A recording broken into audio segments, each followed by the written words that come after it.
Ini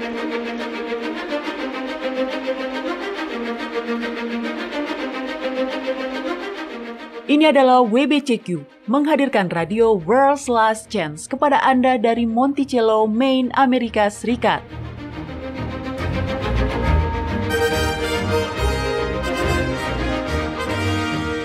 Kerinduan hati dari setiap orang Kristen selama 2000 tahun adalah melihat Sang Juru Selamat kembali dan mendirikan sebuah kerajaan kekal di atas bumi. Peristiwa-peristiwa yang terjadi di dunia mengungkap bahwa hal itu akan segera terjadi. Tetaplah bersama kami untuk belajar cara Anda dapat bersiap secara rohani menghadapi peristiwa-peristiwa akhir zaman. Radio WLC mempersiapkan orang untuk hidup dalam kerajaan Yahwa di bumi yang akan ditegakkan saat Kristus kembali. Halo dan selamat bergabung para pendengar. Saya pembawa acara Anda, Mario Nugraha. Dan saya Doni Alexander. Anda mendengarkan melalui radio gelombang pendek atau di YouTube. Saya hanya ingin mengatakan bahwa saya senang Anda bergabung dengan kami kembali hari ini para pendengar. Iya, saya juga Doni. Dan wow, para pendengar, pada program hari ini kita akan membahas sebuah topik yang sungguh menarik. Saat Doni pertama kali membicarakan ini pada saya dan mulai berbagi dengan saya apa yang telah dia pelajari, saya harus mengakui bahwa saya terperanjat, terkejut. Iya, cukup terkejut sebenarnya. Saya pikir kebanyakan orang Kristen menyadari bahwa dalam beberapa abad pertama setelah Kristus, paham berhala sudah memasuki gereja Kristen. Tapi sejujurnya, saya tidak tahu sejauh mana filsafat paham berhala telah merusak kekristenan apostolik yang murni. Dan saya telah mempelajari hal ini sebelumnya. Tapi tetap saja, saya benar-benar terkejut. Ya, jujur, saya juga Mario. Jadi mari kita bahas lebih jauh Mario. Oh iya, sebelum kita membahas hal ini lebih dalam, saya ingin menyampaikan sebuah pengingat kepada para pendengar kita. Nah, para pendengar, hal-hal yang akan kami bicarakan hari ini akan mengejutkan Anda jika ini adalah untuk pertama kalinya Anda mendengar hal ini. Tapi itu tidak berarti bahwa ini salah. Itu hanya berarti bahwa ini berbeda. Ini mungkin bertentangan dengan apa yang telah diajarkan kepada Anda sebagai kebenaran. Tetapi, sekali lagi, itu tidak berarti bahwa ini salah. Ya, ketika beberapa ide baru bertentangan dengan apa yang telah diberitahukan kepada kita sebagai kebenaran, maka akan mudah bagi kita untuk mengabaikannya tanpa benar-benar melihat buktinya, Doni. Ya, benar. Adalah sangat mudah untuk bertindak seperti itu. Tapi, sebuah ide tidak secara otomatis menjadi salah, hanya karena Anda belum pernah mendengar hal itu sebelumnya. Benar. Jadi, permintaan saya adalah agar para pendengar mendengarkan dengan pikiran yang terbuka. Saya tidak meminta Anda untuk langsung mempercayai kata-kata saya. Saya hanya meminta Anda mendengarkan semua bukti dengan pikiran yang terbuka, dan kemudian melalui bimbingan roh Yahwa, silakan Anda membuat keputusan Anda sendiri. Cukup adil kan? Iya, itu cukup adil, Doni. Baiklah, Mario, jika Anda berbicara dengan orang Protestan manapun pada zaman sekarang, dan bertanya dari mana keyakinannya berasal, apa yang akan dia katakan? Iya, tentu saja dia akan berkata itu dari Alkitab, Doni. Salah satu seruan reformasi Protestan adalah sola scriptura, atau hanya berdasarkan kitab suci. Ya, benar. Gereja Katolik Roma selalu sangat terbuka mengakui tradisi-tradisi dan tulisan-tulisan para bapak gereja yang mereka ikuti. Tapi, orang-orang Protestan, di sisi lain, selalu mengatakan bahwa tradisi itu bisa salah. Jadi kita harus selalu berpatokan pada Alkitab dan hanya Alkitab sebagai standar kebenaran. Benar, dan itu sama seperti yang Paulus tulis kepada Timotius. Segala tulisan yang diilhamkan Yahwa memang bermanfaat untuk mengajar, untuk menyatakan kesalahan, untuk memperbaiki kelakuan, dan untuk mendidik orang dalam kebenaran. Dengan demikian, tiap-tiap manusia kepunyaan Yahwa diperlengkapi untuk setiap perbuatan baik. Jadi, kita tidak memerlukan tradisi untuk mengetahui sesuatu itu benar atau salah. Kitab suci saja sudah cukup menjadi panduan kita. Nah, masalahnya kemudian muncul dalam cara kita menafsirkan ayat-ayat kitab suci. Iya, disitulah perpecahan selalu muncul, Doni. Sebuah artikel tentang statistik dunia Kristen yang diterbitkan pada tahun 2017 memperkirakan bahwa ada sekitar 41.000 denominasi Kristen. Itu jumlah yang banyak. Dan denominasi-denominasi ini biasanya terbagi atas beberapa poin doktrin berdasarkan penafsiran yang berbeda dari kitab suci. Nah, masih sedikit orang Kristen pada zaman sekarang yang menyadari bahwa kekristenan modern itu sendiri sudah sangat berbeda dari kekristenan apostolik yang asli pada abad pertama. Dan ini berkaitan dengan bagaimana kitab suci ditafsirkan.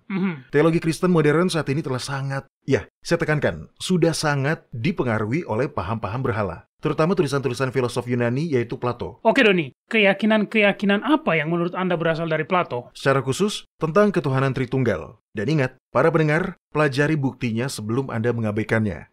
Dan gagasan tentang orang yang diselamatkan akan pergi ke surga. Hah? Itu juga? Maksud saya tahu Tritunggal atau Trinitas berasal dari ajaran paham berhala kuno. Tapi apa benar bahwa gagasan pergi ke surga ini juga berasal dari paham berhala, Doni? Iya, dan mereka yang disebut bapak-bapak gereja lah yang secara konsisten menafsirkan kitab suci berdasarkan filosofi Yunani. Sebuah bentuk penafsiran yang tidak pernah dimaksudkan oleh para rasul. Nah, harus diakui bahwa kebanyakan orang awam tidak mengetahui hal ini. Tetapi ini adalah pengetahuan umum bagi para sarjana Alkitab. Oke Mario, ini. Saya telah mencetak beberapa kutipan yang saya ingin Anda baca hari ini. Oke. Para pendengar, kata-kata ini bukan dari saya. Silakan dengarkan kutipan-kutipan ini, lalu lakukanlah penelitian Anda sendiri. Oke, mulai dari sini Mario. Wow, Anda menyusun sebuah buku, Doni? Seperti yang sudah saya katakan, para sarjana mengetahui hal ini meskipun orang awam tidak. Kutipan pertama yang Anda lihat adalah dari William Ing. Nah, dia adalah pejabat tinggi Katedral Santo Paulus. Dia dinominasikan 3 kali dalam kesempatan yang berbeda untuk mendapatkan hadiah Nobel Sastra. Dia juga profesor teologi di Universitas Cambridge. Oke, kedengarannya dia adalah seorang pria yang sangat berpengetahuan dan terdidik, Doni. Iya, betul. Dia memang seperti itu, Mario. Silakan baca kutipan pertama itu, Mario, dan mari kita simak apa yang dia katakan tentang pengaruh Plato terhadap kekristenan. Baiklah, di sini dikatakan, paham Plato atau Platonisme adalah bagian dari struktur vital teologi Kristen. Jika orang mau membaca Plotinus yang bekerja untuk menyesuaikan paham Plato dengan kitab suci, maka mereka akan memahami dengan lebih baik hubungan nyata yang berkesinambungan antara budaya lama dan agama baru. Dan mereka akan menyadari bahwa adalah mustahil untuk menghilangkan Platonisme dari kekristenan tanpa mencabik-cabik kekristenan itu sendiri. Ini luar biasa, Doni. Jangan berhenti dulu, Mario. Dia belum selesai. Injil Galilea yang dituturkan dari bibir Yesus tidak diragukan lagi tidak terpengaruh oleh filsafat Yunani. Tetapi kekristenan awal sejak semula dibentuk melalui penggabungan dari ide-ide paham Yahudi dan paham Yunani. Luar biasa. Wow. Ya, begitulah. Tapi dia bukan satu-satunya, Mario. Anda pernah mendengar tentang James Strong? Oh tentu, dia kan yang menulis Kamus Konkordansi Alkitab yang terkenal itu, Doni. Iya, benar. Sekarang baca kutipan berikutnya. Itulah yang dikatakan James Strong tentang pengaruh Plato terhadap kekristenan. Baiklah, James Strong mengatakan, menjelang akhir abad pertama dan selama abad kedua, banyak orang terpelajar yang berpaham Yahudi dan berpaham berhala yang bergabung ke dalam agama Kristen. Hal ini juga membuat mereka membawa masuk ide-ide dan ungkapan-ungkapan Platonis mereka ke sekolah-sekolah teologi Kristen. Ya, Doni dan para pendengar, saya bisa melihat hal ini terjadi. Saya ingat semasa kuliah di kampus dulu, saya mengambil mata kuliah tentang sejarah pengembangan pemikiran Barat. Dan ya, Plato memang menonjol dalam kurikulum kelas. Oke Doni, tolong luangkan waktu Anda untuk berbicara tentang Plato. Saya pikir semua orang mungkin pernah mendengar namanya, tetapi siapa dia dan apa yang dia yakini sehingga pemikirannya telah memberi pengaruh yang sangat besar pada agama Kristen dan dunia Barat. Nah, Plato lahir dalam keluarga bangsawan kaya antara tahun 428 dan 423 sebelum Masehi. Dan dia meninggal sekitar tahun 348 atau 347 sebelum Masehi. Di suatu tempat di Yunani sana. Jadi, pasti dia adalah seorang penyembah berhala yang tinggal di dalam budaya yang dipenuhi dengan paham berhala, Doni. Sudah pasti. Bahkan diklaim bahwa ayahnya sendiri, Ariston, adalah keturunan Kodrus, Raja Athena. Sedangkan ibunya, Periktion, berasal dari keluarga yang berteman dekat dengan anggota parlemen terkenal Athena yang bernama Solon. Bukankah dia salah satu dari 7 orang bijak itu, Doni? Iya, dan saudara laki-lakinya juga menonjol dalam politik Athena kuno. Jadi, dilihat dari latar belakangnya, kedua belah pihak dari keluarga Plato adalah keluarga yang sangat berpengaruh. Iya, benar. Dan hal ini tentu saja akan berdampak pada pendidikannya. Plato sendiri dipengaruhi oleh filsuf penganut agama berhala seperti Heraklitus dan Pitagoras. Sokrates juga kan? Ya, pada kenyataannya. Dari antara orang-orang yang ada di sekitarnya, Sokrates bersama dengan Pitagoras adalah 2 orang yang mungkin menjadi pemberi pengaruh terbesar pada Plato. Setelah Sokrates meninggal, Plato mendirikan sebuah akademi yang menarik beberapa pemikir paling cerdas dalam filsafat, matematika, dan astronomi. Salah satu murid Sokrates adalah Aristoteles, yang terkenal dengan caranya sendiri. Ya, saya pernah membaca sebuah buku yang dalam bahasa Indonesia berjudul Hermeneutika Subjek, di mana penulisnya, Michel Foucault, mengatakan bahwa Plato adalah salah satu pendiri agama Barat dan spiritualitas Barat. Ya, sudah pasti. Dan hal yang ingin saya jelaskan adalah bahwa Plato tenggelam dalam pemikiran para penyembah berhala. Pandangan dunianya adalah pandangan seorang penyembah berhala. Satu gagasan Plato yang terkenal adalah pandangan dunianya yang bersifat dualistik. Apa maksudnya, Doni? Pada dasarnya, ini adalah gagasan bahwa dunia tempat kita hidup adalah salinan yang tidak sempurna dari dunia yang lebih tinggi, di mana segala sesuatu, baik yang aktual atau yang hanya sekedar gagasan, berada dalam keadaan ideal. Ya, saya tidak tahu tentang Anda, Doni. Tapi saya pikir saya adalah seorang pribadi yang ideal. Jadi, jika saya bertanya kepada istri Anda, apakah dia setuju dengan Anda, Mario? Tentu saja. Nah, Plato akan berpendapat berbeda, Mario. Dia akan mengatakan bahwa Anda hanyalah sebuah tiruan yang mirip dengan diri Anda yang ideal yang ada di dunia yang lebih tinggi. Bentuk ideal dan sempurna ini menurut Plato adalah kekuatan independen yang dia beri nama good atau kebaikan dalam bahasa kita. Jika Anda ingin membaca tentang hal ini, bacalah bukunya yang berjudul Teori Bentuk. Oke. Yang ingin saya ketahui adalah bagaimana kepercayaan Plato mempengaruhi para bapak gereja mula-mula, Doni. Anda sudah mengatakan bahwa kekristenan modern masih merupakan bentukan dari Plato. Saya ingin mendengar beberapa contoh spesifik tentang bagaimana keyakinan Plato berbeda dari kitab suci. Baiklah, Heraklitus dari Efesus, salah satu filsuf yang mempengaruhi Plato, dianggap sebagai orang pertama yang menerapkan kata logos, yang berarti firman, untuk merujuk pada hikmat ilahi atau akal. Heraklitus mengajarkan bahwa logos ini adalah kekuatan yang berfungsi untuk mengkoordinasikan alam semesta. Nah, dengan berpatokan pada ide ini, Plato mengklaim bahwa logos adalah bagian dari 3 serangkai ilahi yang terdiri dari pertama, good atau kebaikan, kedua, logos atau firman, dan yang ketiga adalah sesuatu yang dia sebut sebagai roh dunia. Nah, apakah ini terdengar seperti sesuatu yang sudah familiar dengan Anda, Mario? Iya, kedengarannya seperti apa yang diajarkan di dalam kekristenan tentang ketuhanan Tritunggal. Allah Bapa, Allah Anak, atau firman Allah, dan Allah Roh Kudus. Iya, benar. Ini adalah salah satu area dari mana konsep ketuhanan 3 dalam satu ini berasal. Sekarang, pahamilah. Plato tidak berpikir bahwa logos itu adalah satu sosok pribadi yang nyata.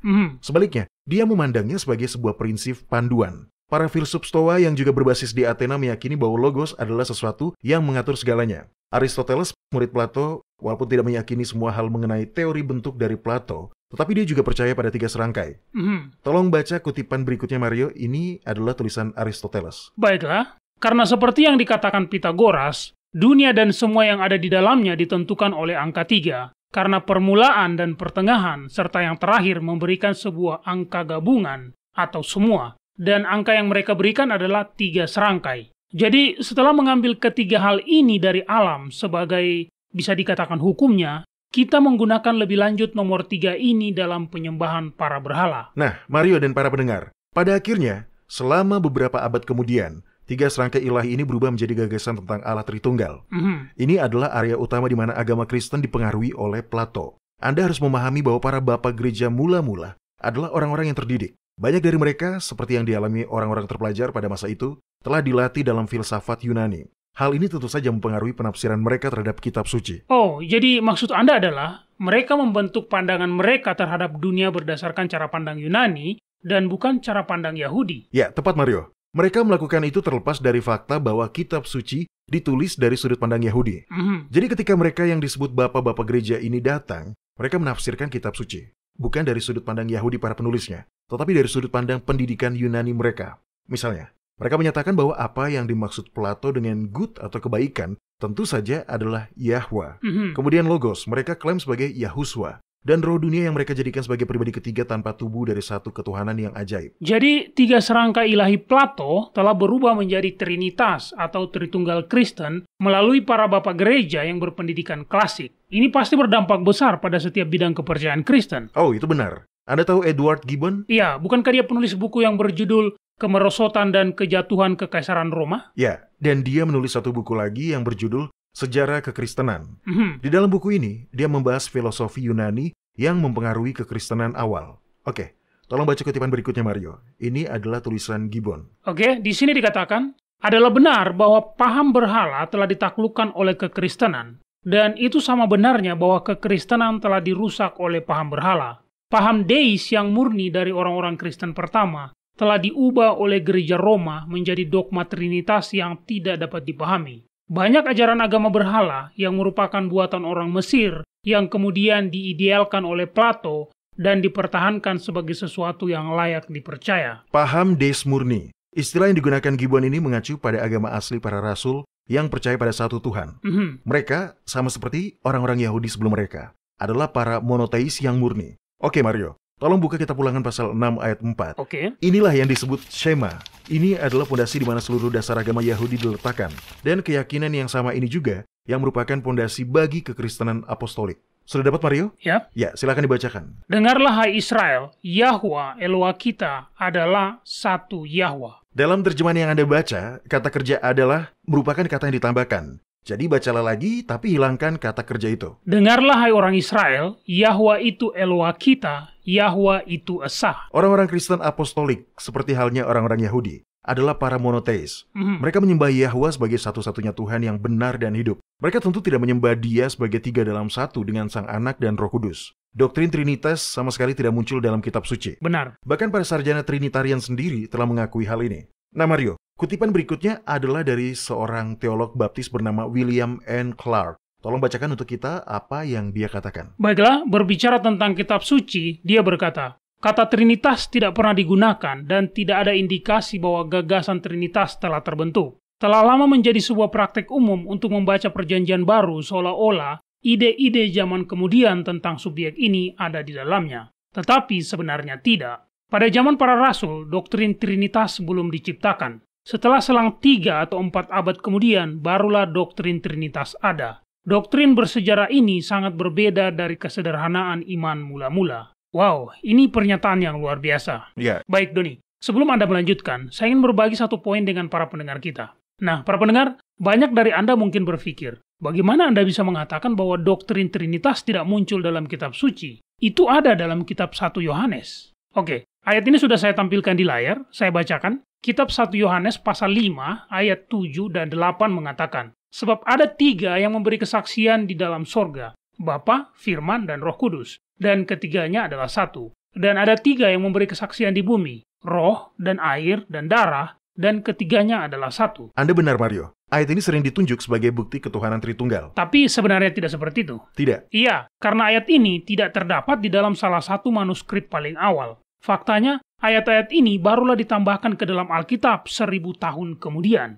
Jadi, iya, doktrin Trinitas sama sekali tidak ada dalam kitab suci. Ya, betul. Benar-benar tidak ada. Oke, Mario, tolong buka kitab Markus pasal 12. Di sini, seorang ahli Taurat datang kepada Yahusua dan bertanya, hukum manakah dari semua hukum itu yang terutama? Mario tolong bacakan jawaban Yahusua dan bagaimana tanggapan dari ahli Taurat tersebut. Ini sangat mencerahkan. Kitab Markus pasal 12 ayat 29-33. Jawab Yahusua, hukum yang terutama ialah, dengarlah hai orang Israel, Yahwa Eloah kita, Yahwa itu Esa. Kasihilah Yahwa Eloahmu dengan segenap hatimu, dan dengan segenap jiwamu, dan dengan segenap akal budimu, dan dengan segenap kekuatanmu. Dan hukum yang kedua ialah, kasihilah sesamamu manusia seperti dirimu sendiri. Tidak ada hukum lain yang lebih utama daripada kedua hukum ini. Lalu kata ahli Taurat itu kepada Yahusua, tepat sekali guru, benar katamu itu, bahwa dia Esa dan bahwa tidak ada yang lain kecuali dia. Memang mengasihi dia dengan segenap hati dan dengan segenap pengertian dan dengan segenap kekuatan dan juga mengasihi sesama manusia seperti diri sendiri adalah jauh lebih utama daripada semua korban bakaran dan korban sembelihan. Jadi di sini Yahusua ditanya, apakah perintah yang terutama? Dan Sang Juru Selamat mengutip Shema, Kitab Ulangan pasal 6 ayat 4. Benar. Jadi mereka mengetahui perihal ini dan mereka tidak meyakini ajaran Trinitas Plato. Oke Mario, tolong baca ayat berikutnya sekarang. Mari kita lihat apa yang Yahusua katakan kepada ahli Taurat tersebut. Yahusua melihat bagaimana bijaksananya jawab orang itu. Dan ia berkata kepadanya, engkau tidak jauh dari kerajaan Yahwa. Yahusua di sini menegaskan apa yang selalu dipercaya oleh orang-orang Yahudi. Hanya ada satu Tuhan, dan Tuhan itu adalah Yahwa. Oke, kita akan istirahat sejenak. Mari kita bicarakan ini lagi saat kita kembali. Para pendengar, tetaplah di sini.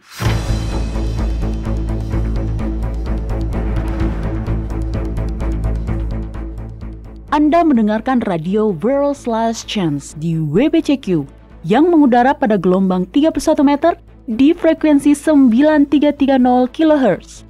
Radio World's Last Chance mempersiapkan orang untuk menyambut Sang Juru Selamat yang segera kembali.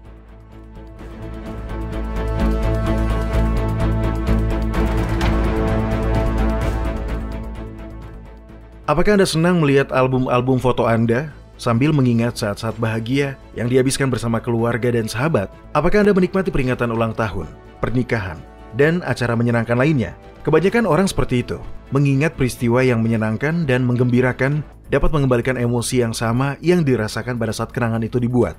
Yahwa memahami kebutuhan manusia untuk berkumpul dengan para sahabat dan anggota keluarga, mengingat kebersamaan masa lalu, dan menciptakan kenangan baru. Dia telah menyediakan sejumlah hari peringatan bagi umatnya untuk berkumpul dan menikmati dengan sukacita kenangan akan kebaikan dan pemeliharaannya dalam hidup mereka. Banyak orang Kristen berasumsi bahwa hari-hari raya tahunan ini khusus hanya untuk orang Yahudi saja. Tapi sebenarnya tidak.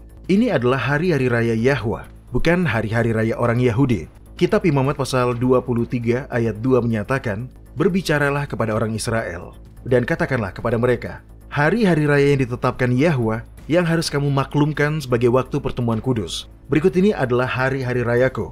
Kemudian, hari raya pertama yang ada di daftar adalah hari Sabat mingguan, diikuti oleh berbagai hari-hari raya tahunan. Hari Raya Yahwa adalah peringatan dari peristiwa penting dalam sejarah keselamatan. Merayakan hari-hari ini tidaklah berarti kita menjadi Yahudi. Sebaliknya, merayakannya berarti menghormati Yahwa yang telah memberikan keselamatan dengan cuma-cuma dan jelas bagi semua orang yang mau menerimanya. Jika Anda ingin mempelajari lebih lanjut tentang hari-hari Raya Yahwa, kunjungi situs web kami di worldslastchance.com. Kami memiliki artikel, video, dan program radio tentang penghormatan kepada Yahwa melalui perayaan hari-hari sucinya. Siapa yang mengira bahwa ajaran Plato yang digemari semua orang ternyata memiliki dampak jangka panjang pada cara pandang kekristenan mengenai Yahwa? Bukan hanya mengenai Yahwa, tapi Yahuswa juga. Ya, pandangan Plato tentang 3 serangkai ilahi dan logos telah meletakkan dasar yang di atasnya para bapa gereja mengembangkan penafsiran dan membentuk ketuhanan Tritunggal. Tetapi Plato juga mempengaruhi bagaimana orang Kristen sampai hari ini memandang sifat alamiah Kristus. Dengan cara bagaimana, Doni? Plato percaya bahwa setiap jiwa bukan hanya abadi, tetapi dia juga percaya bahwa setiap jiwa juga telah ada sebelum bereinkarnasi. Jadi, Anda tidak hanya berbicara tentang Yahuswa di sini? Tidak. Plato percaya bahwa setiap orang sudah ada sebelum inkarnasi ketika lahir. Keyakinan ini secara langsung bertanggung jawab atas keyakinan yang dipegang secara luas dalam dunia Kristen, bahwa Yahuswa sudah ada sebelum dia lahir di Bethlehem. Para bapak gereja adalah orang-orang yang kita sebut Helenisasi, yang berarti bahwa pemikiran mereka, pendidikan mereka, dibentuk oleh filsafat Yunani. Jadi, ketika membaca kisah-kisah Injil, mereka menempatkan sistem keyakinan Yunani ini pada apa yang mereka baca. Disitulah kita mendapatkan ide bahwa Yahuswa berinkarnasi di dalam rahim Maria setelah memiliki kehidupan yang sudah ada sebelumnya di surga. Tetapi orang-orang Ibrani tidak percaya pada praeksistensi jiwa. Tidak, tentu saja tidak. Sebaliknya, mereka percaya dan Anda dapat menemukan ini di seluruh kitab suci. Praeksistensi rencana ilahi melalui Yahwa yang Maha Tahu, yang mengetahui hal-hal yang belum terjadi. Ya, dan itu sangat berbeda, Doni. Ya, benar-benar berbeda. Kitab suci tidak mengajarkan bahwa Yahuswa sudah ada sebelum dia dikandung dalam rahim Maria. Jika Anda berpikir demikian, itu karena penafsiran kitab suci yang diajarkan kepada Anda adalah penafsiran yang dikembangkan oleh para bapak gereja awal yang pemikirannya dibentuk oleh Plato. Semua bagian-bagian kitab suci mengajarkan bahwa kita telah dikenal sebelumnya oleh Yahwa sebagai bagian dari rencananya. Benar. Begitulah. Tolong buka kitab Mazmur pasal 139, Mario. Ini hanyalah salah satu dari banyak contoh di mana Alkitab mengacu pada rencana Yahwa, di mana ditunjukkan bahwa Yahwa telah mengetahui segala sesuatu sebelum hal itu terjadi. Kitab Mazmur pasal 139 ayat 15 dan 16. Baiklah, di sini dikatakan, "Tulang-tulangku tidak terlindung bagimu, ketika aku dijadikan di tempat yang tersembunyi, dan aku direkam di bagian-bagian bumi yang paling bawah. Matamu melihat selagi aku bakal anak, dan dalam kitabmu semuanya tertulis hari-hari yang akan dibentuk, sebelum ada satupun daripadanya." Cara lain Alkitab merujuk pada rencana Yahwa atau pada kemahatauan Yahwa pada hal-hal yang belum terjadi ini adalah dengan mengatakan bahwa segala sesuatu sudah ada dalam pikiran Yahwa dari sejak sebelum dunia dijadikan. Dalam pengertian inilah perjanjian baru mengacu pada Yahuswa. Tetapi di bawah pengaruh ide-ide Plato, para bapak gereja mengklaim bahwa Yahuswa sudah benar-benar ada di surga sebelum dia dilahirkan. Namun dalam pandangan orang-orang Israel, Yahuswa baru ada dalam rencana Yahwa sejak sebelum dunia dijadikan. Jadi, dia baru ada di dalam rencana. Belum benar-benar ada, Mario. Benar. Oke, sekarang tolong buka kitab 1 Petrus pasal 1 dan baca ayat 20. Silakan langsung dibacakan jika sudah dapat, Mario. Oke, Berdasarkan konteksnya, ayat ini berbicara tentang Kristus yang sama seperti darah anak domba yang tak bernoda dan tak bercacat. Dia telah dipilih sebelum dunia dijadikan, tetapi karena kamu baru menyatakan dirinya pada zaman akhir. Sekarang buka kitab Kisah Para Rasul pasal 2 dan baca ayat 22-23. Ini adalah khotbah Petrus pada hari Pentakosta. Apa yang dikatakan di situ, Mario? Hai orang-orang Israel, dengarkanlah perkataan ini. Yang aku maksudkan ialah Yahusua dari Nazaret, seorang manusia yang telah ditentukan Yahwa dan yang dinyatakan kepadamu dengan kekuatan-kekuatan dan mujizat-mujizat dan tanda-tanda yang dilakukan oleh Yahwa dengan perantaraan Dia di tengah-tengah kamu, seperti yang kamu tahu. Dia yang diserahkan Yahwa menurut maksud dan rencananya telah kamu salibkan dan kamu bunuh oleh tangan bangsa-bangsa durhaka. Petrus bisa saja mengatakan bahwa Yahusua telah ada di surga sebelum berinkarnasi menjadi manusia yang berdaging. Dia pasti memiliki kosakata untuk melakukannya. Tetapi gagasan tentang praeksistensi yang diikuti oleh inkarnasi ini berasal dari Plato. Teologi Petrus dipengaruhi oleh para nabi perjanjian lama, bukan Plato. Buka kitab Yeremia pasal 1 dan baca ayat 4 dan 5, Mario. Oke, di sini dikatakan, firman Yahwa datang kepadaku, bunyinya, sebelum aku membentuk engkau dalam rahim ibumu, aku telah mengenal engkau. Dan sebelum engkau keluar dari kandungan, aku telah menguduskan engkau. Aku telah menetapkan engkau menjadi nabi bagi bangsa-bangsa. Beginilah teologi Ibrani. Tidak sama dengan teologi paham berhala. Dan firman yang disampaikan kepada Yeremia di sini memiliki aplikasi sekunder pada Yahusua. Oke, sekarang mari kita lihat para bapak gereja, Doni. Karena sungguh liar untuk berpikir bahwa filsafat agama berhala dapat berdampak seperti itu pada gereja mula-mula. Tapi itu terjadi. Baik, buka halaman berikutnya, Mario. Kutipan pertama di situ adalah ucapan dari sejarawan gereja terkenal, Philip Schaff. Silakan baca apa yang dia katakan tentang penyimpangan yang terjadi di dalam kekristenan karena ajaran Plato. Di sini dikatakan, banyak orang Kristen mula-mula menemukan daya tarik yang unik dalam doktrin-doktrin Plato dan menggunakannya sebagai senjata untuk mempertahankan dan memperluas kekristenan, atau dengan memasukkan kebenaran-kebenaran kekristenan dalam bingkai ajaran Plato. Doktrin Logos dan Trinitas telah dibentuk dari para bapak Yunani yang, jika bukan karena dilatih di sekolah-sekolah, banyak dari mereka yang dipengaruhi secara langsung atau tidak langsung oleh filsafat Plato, khususnya dalam bentuk Yahudi Alexandria. Fakta bahwa ajaran-ajaran yang salah dan korup telah menyusup ke dalam gereja dari sumber ini tidak dapat disangkal. Di antara para bapak gereja yang paling terkenal yang sedikit atau banyak mengikuti ajaran Plato adalah Justin Martyr, Athenagoras, Theophilus, Irenaeus, Hippolytus, Clement dari Alexandria, Origen, Minutus Felix, Eusebius, Methodius, Basil yang Agung, Gregory dari Nisa, dan Santo Agustinus. Daftar namanya bahkan ada di situ. Benar. Dalam pendahuluan buku Athenagoras of Athens, Encyclopedia Britannica menyatakan teologinya sangat diwarnai dengan Platonisme. Sedangkan Encyclopedia Americana mengatakan Athenagoras sering menggabungkan kepercayaan para penyair dan filsuf Yunani, khususnya Plato, dengan doktrin kekristenan.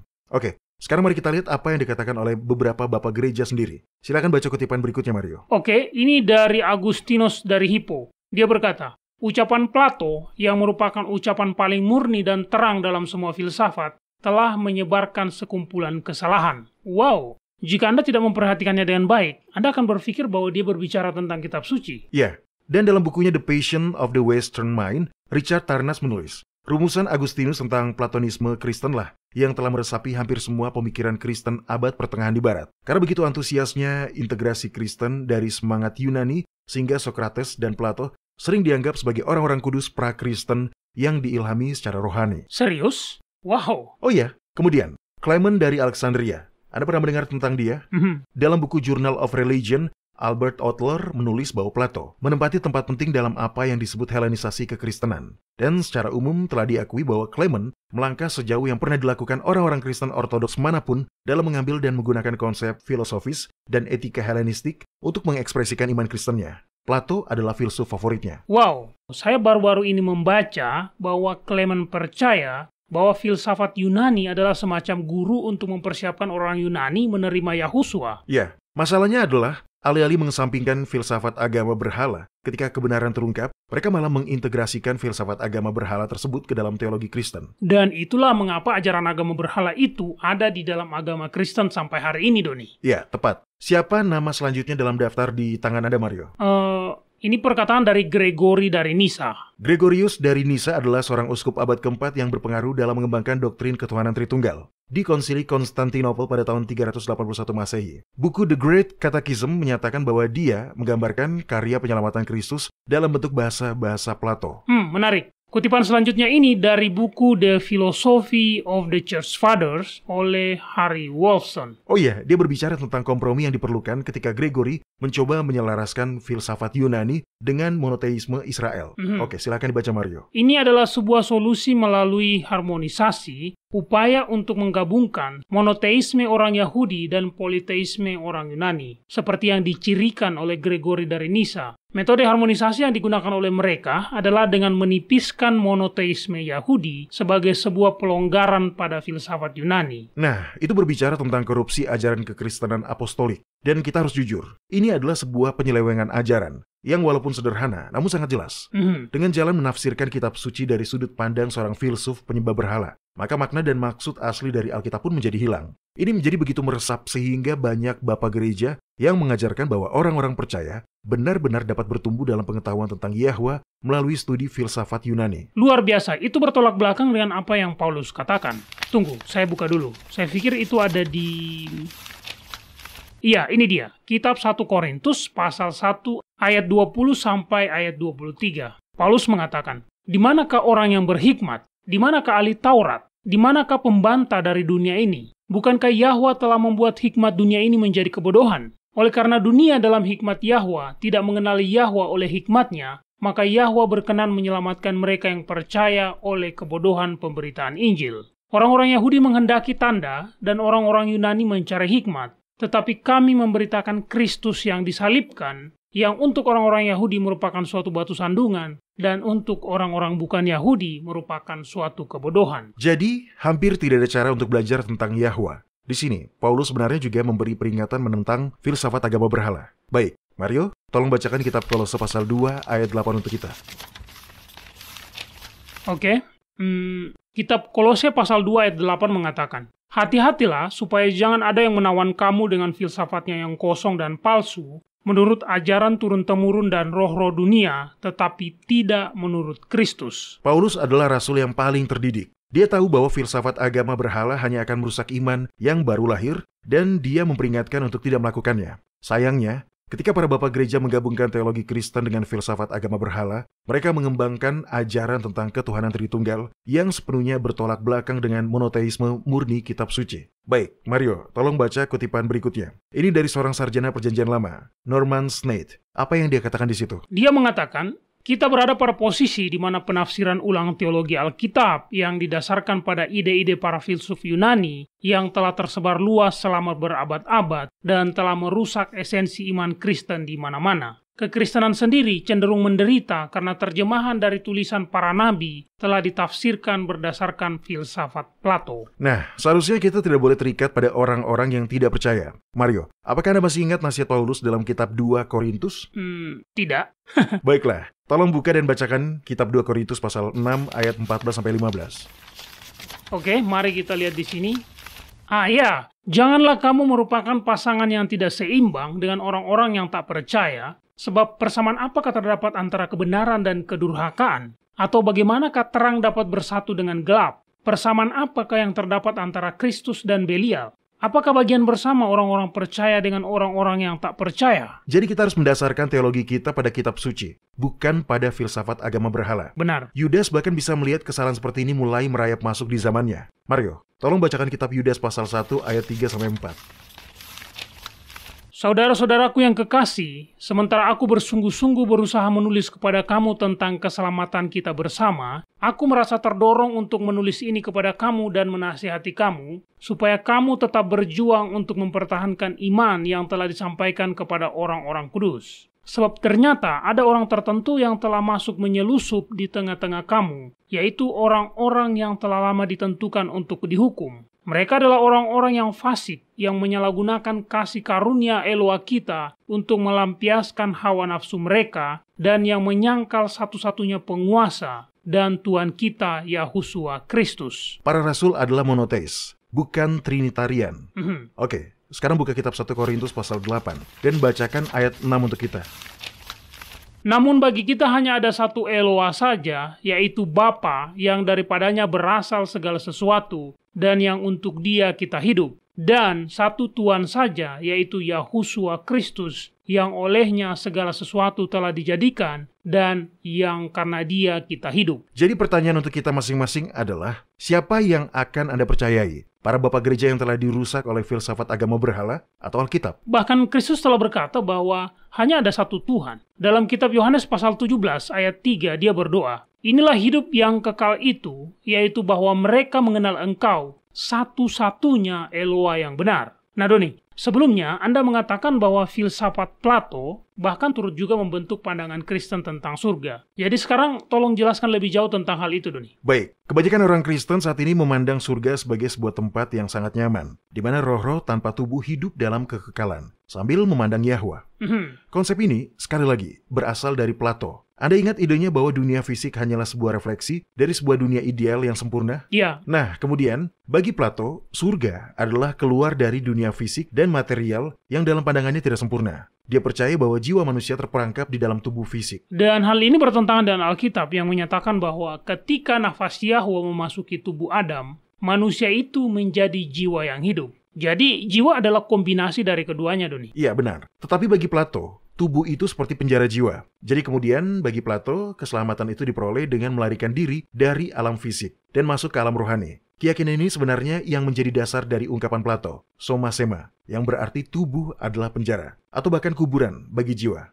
Dan memang orang-orang percaya juga membicarakan tentang tubuh rohani, yang mereka harapkan akan mereka terima. Tetapi penjelasan Alkitab tentang upah yang dipersiapkan bagi orang-orang benar, sebenarnya adalah pemulihan bumi secara fisik, dan juga pemulihan tubuh kita secara fisik. Iya, pemulihan kehidupan di bumi yang baru, itulah harapan orang Kristen. Ini adalah tema menyeluruh yang disampaikan di seluruh kitab suci. Nah Mario, pada waktu kejatuhan, Yahwa melakukan apa? Selain mengusir Adam dan Hawa dari Taman Eden.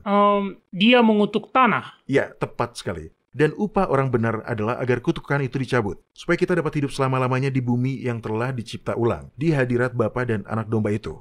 Oke, tolong buka kitab Roma pasal 8 ayat 18-23. Tidak ada orang lain yang menyampaikan konsep semacam ini selain Paulus. Silakan baca setelah Anda menemukannya, Mario. Sebab aku yakin bahwa penderitaan zaman sekarang ini tidak dapat dibandingkan dengan kemuliaan yang akan dinyatakan kepada kita. Sebab dengan sangat rindu seluruh makhluk menantikan saat anak-anak Yahwa dinyatakan. Karena seluruh makhluk telah ditaklukkan kepada kesia-siaan. Bukan oleh kehendaknya sendiri, tetapi oleh kehendak Dia yang telah menaklukkannya. Tetapi dalam pengharapan, karena makhluk itu sendiri juga akan dimerdekakan dari perbudakan kebinasaan dan masuk ke dalam kemerdekaan kemuliaan anak-anak Yahwa. Sebab kita tahu bahwa sampai sekarang segala makhluk sama-sama mengeluh dan sama-sama merasa sakit bersalin. Dan bukan hanya mereka saja, tetapi kita yang telah menerima karunia sulung roh, kita juga mengeluh dalam hati kita sambil menantikan pengangkatan sebagai anak, yaitu pembebasan tubuh kita. Apakah itu terdengar seperti hadiah mistis di alam halus dengan tubuh rohani? Tidak sedikit pun. Pada masa penciptaan, Yahwa menyatakan bahwa bumi dan segala isinya ini adalah baik. Kata-katanya mengandung kekuatan untuk melakukan apa yang Dia katakan. Jadi, dunia fisik dan material memang baik ketika Dia sudah menyatakannya demikian. Dan itu bertentangan secara langsung dengan ideologi Plato. Mesias dijanjikan untuk menebus umat manusia. Misinya, seperti yang dijelaskan oleh Rasul Yohanes dalam kitab 1 Yohanes pasal 3 ayat 8 adalah untuk membinasakan atau membatalkan perbuatan-perbuatan iblis. Ya, benar Mario. Oke, mari kita kembali ke bapak-bapak gereja. Santo Agustinus adalah salah satu yang paling terkenal dari para pemimpin ini. Ada sebuah kutipan dari penulis Benedict Viviano yang menjelaskan tentang hal ini. Tolong dibacakan, Mario. Kita hanya perlu mencatat bahwa Agustinus sangat dipengaruhi oleh filsafat Neoplatonis. Filsafat ini mengajarkan bahwa yang satu sangat rohani dan yang lain duniawi. Pusatnya ada pada yang satu itu, dan yang abadi memperlakukan materi yang secara historis berubah sebagai tahap yang lebih rendah dalam pengangkatan jiwa untuk bersatu dengan yang satu itu. Sekali lagi, hadiah rohani di alam yang halus bukanlah hadiah yang dijanjikan dalam kitab suci. Sebagai penutup, tolong bacakan penjabaran dari upah yang dijanjikan itu, Mario. Itu tertulis di dalam kitab Wahyu pasal 21 ayat 1 sampai ayat 4.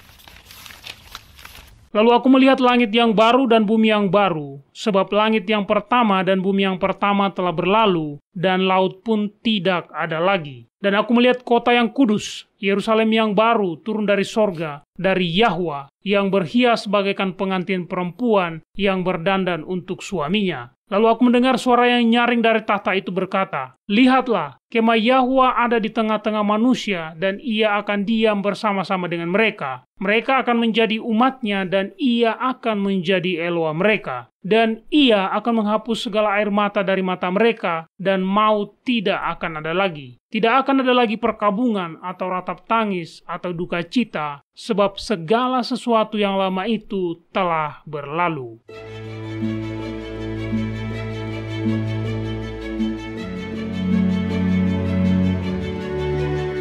Anda mendengarkan radio World's Last Chance di WBCQ yang mengudara pada gelombang 31 meter di frekuensi 9330 kHz. Radio World's Last Chance mempersiapkan orang untuk menyambut Sang Juru Selamat yang segera kembali.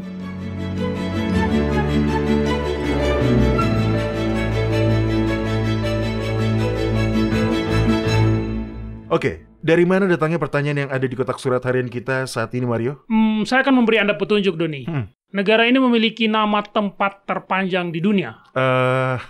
Menurut saya itu adalah Jerman. Mereka dan saya rasa kita juga cenderung menggabungkan kata-kata untuk membuat nama tempat yang sangat panjang. Tebakan bagus, tapi sayangnya Anda tidak akan mendapat hadiah apapun, Doni. Anda salah. Oh. Kata itu berisi 85 huruf. Wow, serius? Kata apa itu? Anda benar-benar berharap saya bisa mengucapkannya? Saya hanya bisa menyampaikan bahwa kata itu diawali dengan tahu dan diakhiri dengan hu. Ini adalah nama dari sebuah bukit di Hawke's Bay, Selandia Baru. Nama ini jika diterjemahkan, kurang lebih artinya adalah bukit di mana Tamatea, pria berlutut besar, pendaki gunung-gunung, sang pemakan tanah yang rajin melancong, memainkan serulingnya untuk kekasihnya. Menarik. Setidaknya itu adalah nama tempat dan bukan nama orang. Jadi dari mana pertanyaan kita berasal? Hawke's Bay. Bukan. Dari Selandia Baru. Ya, Janet dari Rotorua, Selandia Baru, telah mengirimkan sebuah pertanyaan bagus untuk kita. Dan saya pikir pertanyaan ini juga terkait dengan kita semua. Dia mengatakan, "Doni dan Mario yang terkasih, tampaknya semakin tua saya, semakin saya berjuang dengan kecemasan. Saya bangun pada jam 2 atau jam 3 pagi dan tidak bisa kembali tidur. Saya mengkhawatirkan anak-anak saya yang sudah dewasa, juga pekerjaan saya, dan kesehatan orang tua saya yang sudah lanjut usia." Ya, itu beberapa yang bisa saya sebutkan. Saya mengkhawatirkan hal-hal itu, dan keadaan dunia saat ini tidak membantu. Apakah Anda memiliki kata-kata bijak yang dapat membantu saya? Baiklah, pertama-tama izinkan saya mengatakan bahwa saya mengerti. Saya percaya ada dua alasan mengapa seiring bertambahnya usia, kita semakin menderita kecemasan. Yang pertama adalah karena pengalaman hidup. Kita telah melihat bencana-bencana terjadi. Kita pernah mengalami bencana-bencana yang terjadi. Iya, ketika kita masih muda, kita terbiasa melihat bencana sebagai sesuatu yang terjadi pada orang lain, Doni. Iya, tapi ketika Anda sudah mendapatkan lebih banyak pengalaman hidup, maka Anda akan menyadari bahwa bencana dapat terjadi kepada siapa saja, dan kapan saja. Dan itu menjadi masalah pribadi. Ketika Anda berhenti dan melihat sekeliling, ketika Anda melihat apa yang terjadi di dunia saat ini, maka semakin banyak lagi yang perlu dikhawatirkan. Iya, begitulah Doni. Anda tahu, kecemasan didefinisikan sebagai ketakutan tentang ketidakpastian akan masa depan. Nah, karena tak satu pun dari kita bisa mengetahui masa depan, jadi apa yang bisa kita lakukan terkait kecemasan, Doni? Kita memang tidak mengetahui masa depan, tapi kita tahu siapa yang memegang masa depan. Dan dia adalah Bapa Surgawi kita yang penuh kasih. Mario, ada sebuah ayat yang saya ingin Anda baca. Ayat ini terdapat di dalam kitab Yesaya pasal 26. Ayat ini memegang kunci bagaimana Anda menangani kecemasan.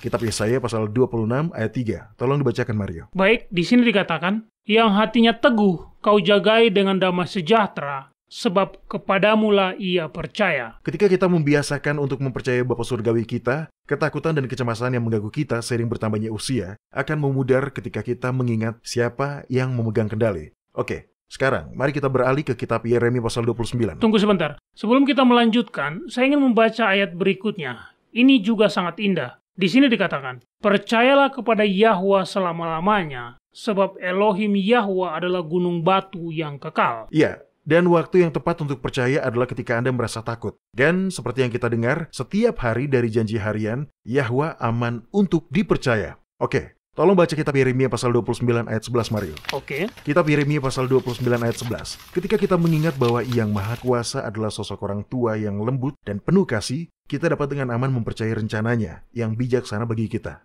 Sudah dapat, Mario? Ya. Ya, silakan dibacakan. Sebab aku ini mengetahui rancangan-rancangan apa yang ada padaku mengenai kamu. Demikianlah firman Yahwa, yaitu rancangan damai sejahtera dan bukan rancangan kecelakaan, untuk memberikan kepadamu hari depan yang penuh harapan. Rencana Bapa terhadap kita adalah untuk kebaikan kita. Bahkan ketika hal-hal yang terjadi tampaknya tidak masuk akal dalam pandangan kita dapat percaya pada kasih dan belas kasihan Bapa Surgawi kita. Dia ingin membuat kita bahagia. Dia hanya mengizinkan apa yang dapat digunakan untuk kebaikan kekal kita. Dan ketika kita menderita, dia juga menderita. Ya, kitab Ibrani pasal 4 ayat 15. Dia turut merasakan kelemahan-kelemahan kita. Oke, Doni. Tadi Anda mengatakan bahwa ada alasan kedua mengapa kita menderita kecemasan. Apa itu? Nah, baru-baru ini saya membaca sebuah buku yang ditulis oleh seorang dokter medis yang mengambil spesialisasi alergi, Dr. William Walsh. Buku itu berjudul How I Recovered from Dementia. Dari judulnya kita bisa mengira bahwa ini adalah buku pengalaman pribadi. Tapi sebenarnya bukan. Selama beberapa dekade sebagai dokter yang mengkhususkan diri dalam pengobatan alergi, Dr. Walsh menemukan bahan kimia tertentu yang sering terbentuk secara alami dalam makanan ataupun telah ditambahkan ke dalam makanan yang efeknya membuat kita tetap terjaga di malam hari seiring bertambahnya usia.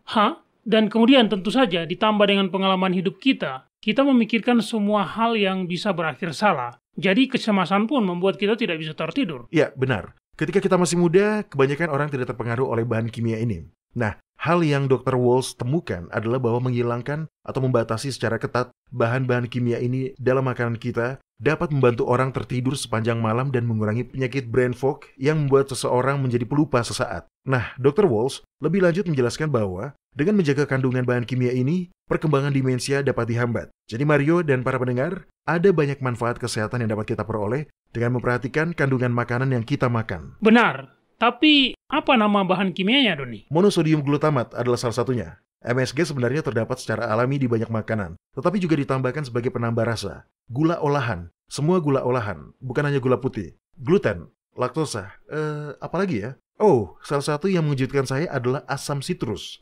Dia menemukan bahwa membatasi atau menghilangkan bahan-bahan ini dari menu makanan kita memiliki manfaat dalam mengontrol penyakit yang berhubungan dengan saraf seperti penyakit Parkinson, multiple sclerosis, dan bahkan migrain maupun brain fog. Apa judul bukunya tadi, Doni? How I Recovered from Dementia. Buku ini ditulis dengan menggunakan bahasa awam. Jadi kita dengan mudah dapat memahaminya, Mario. Dan juga ada penjelasan tentang alasan dibaliknya. Ya, ini yang menurut saya paling menarik. Ya, itu baik untuk diketahui. Saya pikir adalah bagian dari tanggung jawab kita sebagai orang Kristen untuk mengkonsumsi makanan yang sehat, sehingga tubuh kita yang adalah bait suci ini bisa menjadi tempat tinggal yang sesuai untuk Roh Yahwa. Sungguh menakjubkan bahwa menghilangkan bahan-bahan kimia tersebut dari makanan dapat mengurangi insomnia dan kecemasan juga. Baik para pendengar, hanya itu pertanyaan yang dapat kami jawab pada kesempatan ini. Jika Anda memiliki pertanyaan atau komentar, kami tentu ingin mendengarnya dari Anda. Kunjungi saja situs web kami di worldslastchance.com dan klik hubungi kami. Kami mungkin tidak dapat membahas semuanya saat siaran, tetapi kami pasti akan menjawabnya di segmen tanya-jawab di situs web kami. Anda menyukai apa yang Anda dengar? Kunjungi situs kami di worldslastchance.com untuk mendengarkan episode-episode lain dari program radio kami. Radio World's Last Chance mempersiapkan orang untuk menyambut Sang Juru Selamat yang segera kembali.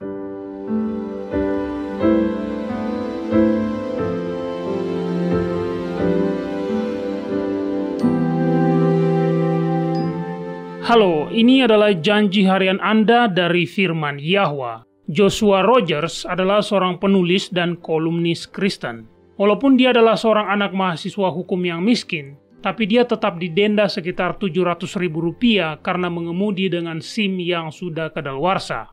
Petugas polisi mengatakan kepadanya bahwa jika dia mampu mendapatkan SIM yang baru dalam waktu 2 hari, maka dia tidak perlu membayar denda tersebut. Jadi, karena Joshua tidak sanggup membayar denda sebesar Rp700.000 itu, dia pun pergi ke departemen kendaraan bermotor untuk memperbarui SIM-nya. Setelah menunggu 1,5 jam dalam antrian, dia pun berhasil mencapai counter. Di situ dia difoto dan kemudian diminta mengisi dokumen. Biayanya Rp300.000, kata petugas yang ada di situ kepadanya. 300.000? Teriak Joshua. Saya kira hanya 250.000. Dulu begitu, kata petugas itu. Sekarang sudah 300.000. Masalahnya, Joshua tidak punya uang sebanyak 300.000. Dia kekurangan 50.000. Petugas itu setuju untuk menahan berkasnya sementara dia berlari ke mobilnya untuk mencari uang receh. Dia mencari-cari di bawah kolong kursi dan di kantong-kantong kursi. Joshua berhasil mendapatkan 17.000. Masih kurang 33.000. Joshua merasa putus asa. Dia harus mendapatkan uang 33.000 karena sudah pasti dia tidak memiliki uang 700.000 untuk membayar uang tilangnya jika dia tidak berhasil memperbaharui SIM-nya. Dalam keputusasaan, dia berdoa kepada Yahwa. "Bapa," katanya, "tolong beri saya uang 50.000 dan saya membutuhkannya sekarang, jadi tolong munculkanlah uang itu di suatu tempat di sekitar sini." Setelah berdoa, Joshua keluar dari mobilnya. Dia melihat sekeliling di tanah. Dia berharap menemukan beberapa recehan yang jatuh, tapi dia tidak menemukan apapun. Dia harus masuk kembali dan memberitahu petugas bahwa dia tidak akan mampu membayar SIM barunya. Tapi tiba-tiba, seorang wanita berambut coklat datang dengan mengendarai sebuah truk biru dan kemudian memarkir mobilnya. Wanita itu keluar dan segera berjalan ke arah Joshua. Wanita itu menatap Joshua sambil bertanya, "Apakah kamu butuh sesuatu?" Joshua terkejut. Dengan sedikit tergagap dia berkata, Iya betul. Jika Anda tidak keberatan, maksud saya sebenarnya membutuhkan uang 50.000. Joshua mencoba menjelaskan situasinya, tetapi bahkan sebelum dia selesai memberi penjelasan, wanita itu sudah mengeluarkan uang dari dompetnya dan meletakkannya ke tangannya. Saat mengingat kembali kejadian pada hari itu, Joshua berkata, "Sampai hari ini, saya masih terkagum mengingat wanita itu dengan berani mendekati saya di tempat parkir. Meskipun dia tidak secara langsung mendengar doa saya, tapi Yahwa, entah bagaimana, pasti sudah mengesankan wanita itu. Dan untungnya, wanita itu menuruti kesan itu, dan dengan demikian Bapa memenuhi kebutuhan saya yang bisa dikatakan relatif kecil. Jika wanita itu seperti kebanyakan dari kita, maka dia mungkin mengabaikan dorongan dari Yahwa, karena itu bukan sesuatu yang cukup besar. Kita ingin mengubah dunia untuk membuktikan seberapa besar Tuhan kita, seberapa besar rencananya. Tetapi, bahkan tugas kecil pun akan menjadi sebuah tugas besar jika itu adalah kehendaknya.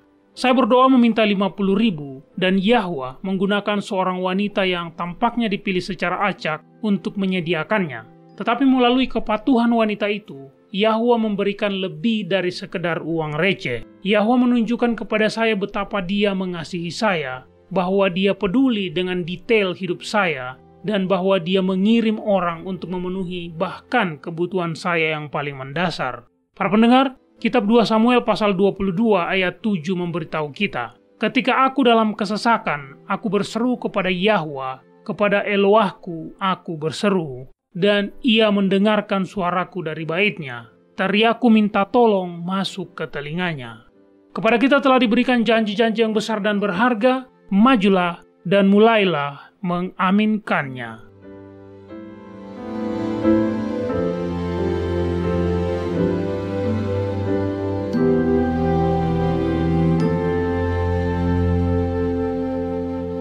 Saya harus mengatakan, Doni, bahwa topik hari ini cukup mengejutkan. Semakin banyak kebenaran yang dipulihkan, semakin banyak kesempatan yang Anda miliki untuk melihat bagaimana setan menutupi kebenaran. Sangat mudah untuk berpikir bahwa saya tidak bisa terkejut lagi, tetapi kemudian topik seperti hari ini muncul, dan saya menyadari bahwa saya masih dapat terkejut pada sejauh mana kekristenan modern telah menyimpang dari kekristenan rasuli yang murni. Saya jadi teringat pada kata-kata Sang Juru Selamat dalam kitab Lukas pasal 18, di mana dia bertanya, "Jika anak manusia itu datang, adakah dia mendapati iman di bumi?" Oh, dia akan mendapati iman. Tapi berapa banyak orang yang mengaku sebagai orang percaya? Berapa banyak yang menggunakan nama Kristus dan menyebut diri mereka Kristen? Akan memiliki iman yang murni, iman apostolik yang tidak dirusak oleh agama berhala, oleh humanisme, oleh paham Darwin, oleh segala macam cara yang iblis telah usahakan untuk menyesatkan orang-orang selama 2 milenium terakhir. Iya, tidak banyak. Benar-benar tidak akan banyak. Dan fakta ini membawa saya ke poin kesimpulan kita. Mario dan para pendengar,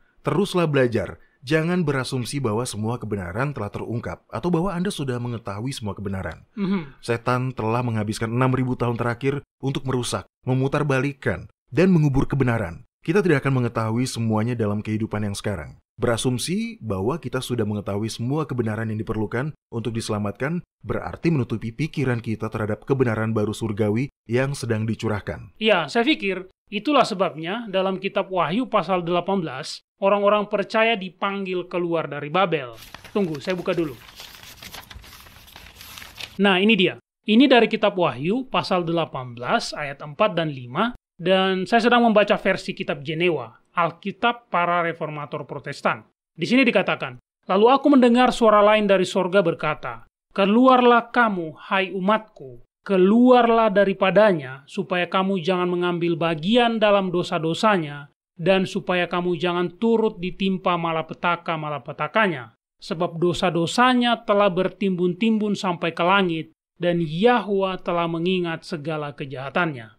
Nah, Doni, seperti yang telah Anda tunjukkan sebelumnya, terjemahan umumnya menggunakan kata marilah, yang mengindikasikan sebuah undangan.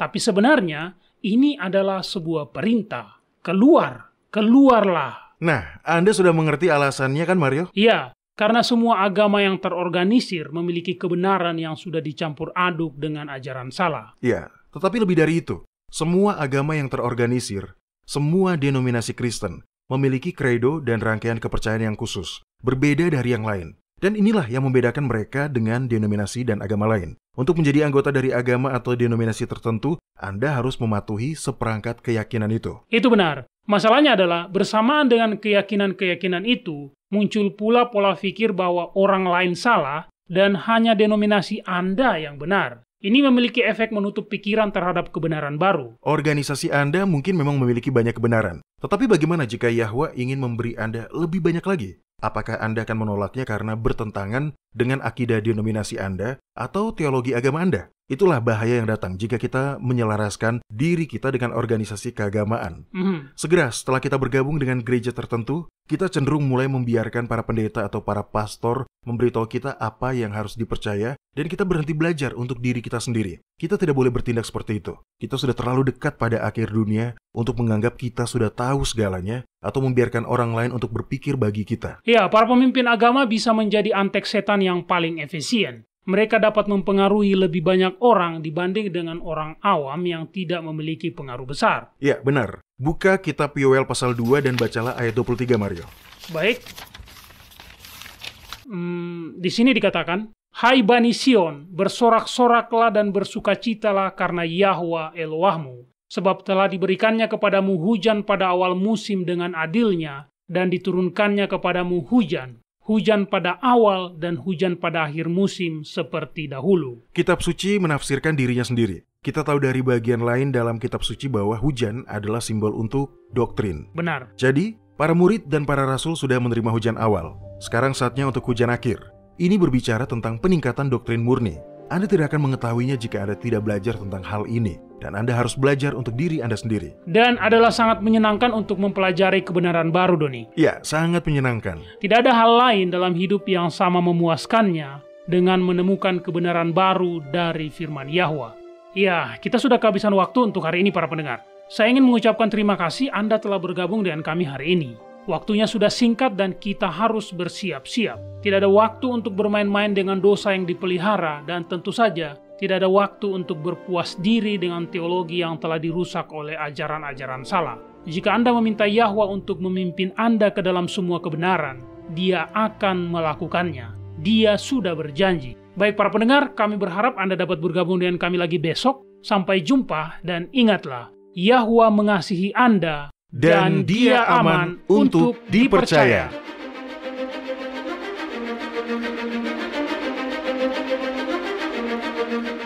Anda baru saja mendengarkan radio WLC.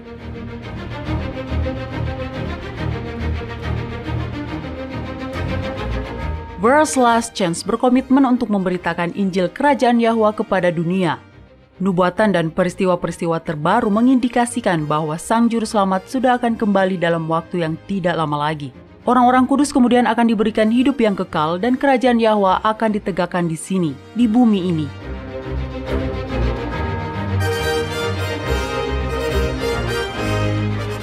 Tidak ada waktu yang bisa disia-siakan.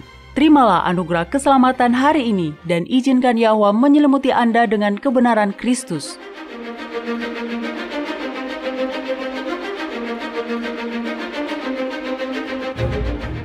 Program ini serta episode radio WLC yang lain tersedia di worldslastchance.com. Klik ikon radio WLC di bagian kanan atas beranda.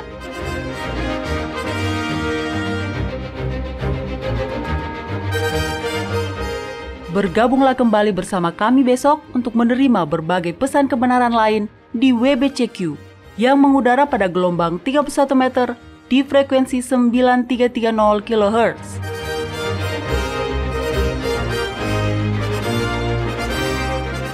Radio WLC mempersiapkan orang untuk hidup dalam kerajaan Yahwa di bumi yang akan ditegakkan saat Kristus kembali tidak lama lagi.